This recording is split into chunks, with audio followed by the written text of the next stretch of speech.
پیارے دوستو، چونکہ رمضان کی آمد ہے تو آج سے ہم رمضان اسپیشل ویڈیوز کا آغاز کریں گے اور آپ کو رمضان کے حوالے سے صحت مند مشورے بتائیں گے۔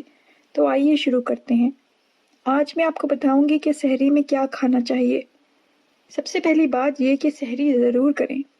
بغیر سحری کا روزہ آپ کو سارا دن کاہل رکھے گا، دماغی اور جسمانی طور سے بھی اس کے منفی اثرات مرتب ہوں گے۔ سارا دن انرجی لیولز کو قائم رکھنے کے لیے ضروری ہے کہ غذائی اعتبار سے ایک معیاری سحری کی جائے۔ سحری کا کھانا بیلنس ڈائٹ یا متوازن غذا سے مختلف نہیں۔ سحری کے لیے سب سے اہم غذا فائبر رچ اشیاء ہیں، جن میں ہول گرین آٹا، موزلی، ہائی فائبر سیریلز، خسخس، جو، اوٹس، سبزیاں اور پھل شامل ہیں۔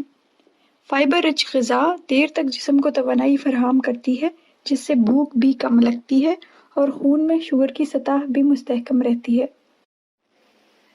مثال کے طور پر اگر آپ اوٹ میل میں دودھ یا دہی ملا کر اس میں کیلا، انجیر، خرمانی یا دوسرے خشک میوے ملا کر سحری میں نوش فرمائیں تو یہ ایک توانائی سے بھرپور سحری ہوگی۔ روٹی ہمیشہ ہول گرین گندم کی پکائیں اور آپ فائبر بڑھانے کے لیے 1 کپ گندم میں 1 کپ مکئی کا آٹا بھی شامل کر سکتے ہیں۔ سحری کی غذا میں دہی شامل کرنا بہترین ہے کیونکہ اس میں پروٹین اور دوسرے غذائی اجزاء مہیا ہوتے ہیں اور آپ دہی کو آسانی سے فائبر رچ غذاؤں کے ساتھ کھا سکتے ہیں۔ مرغن، مرچ والی اور خاص طور سے نمکین غذائیں پیاس بڑھانے کا سبب بنتی ہیں۔ اس طرح کی غذاؤں سے سحری میں پرہیز کریں۔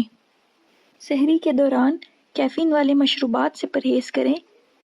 کیفین آپ کو پیشاب خارج کرواتی ہے، جس کا مطلب ہے کہ آپ کو پانی کی جلد کمی ہو جاتی ہے۔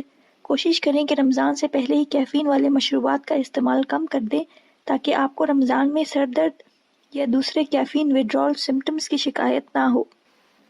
مشروبات میں دودھ سے بنی ہوئی اشیاء جیسا کہ ملک شیک، سمودیز یا لسی انتہائی موزوں ہیں۔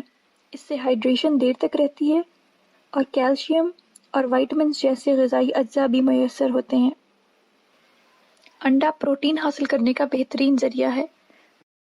فرائی انڈے سے بہتر ہے کہ کم تیل میں پکایا ہوا آملیٹ کھایا جائے کیونکہ اس میں سبزیاں شامل کی جاتی ہیں۔ اگر آپ کو ہماری یہ ویڈیو پسند آئی اور آپ اس جیسی اور معلوماتی ویڈیوز دیکھنا چاہتے ہیں تو ہمارا چینل ضرور سبسکرائب کریں۔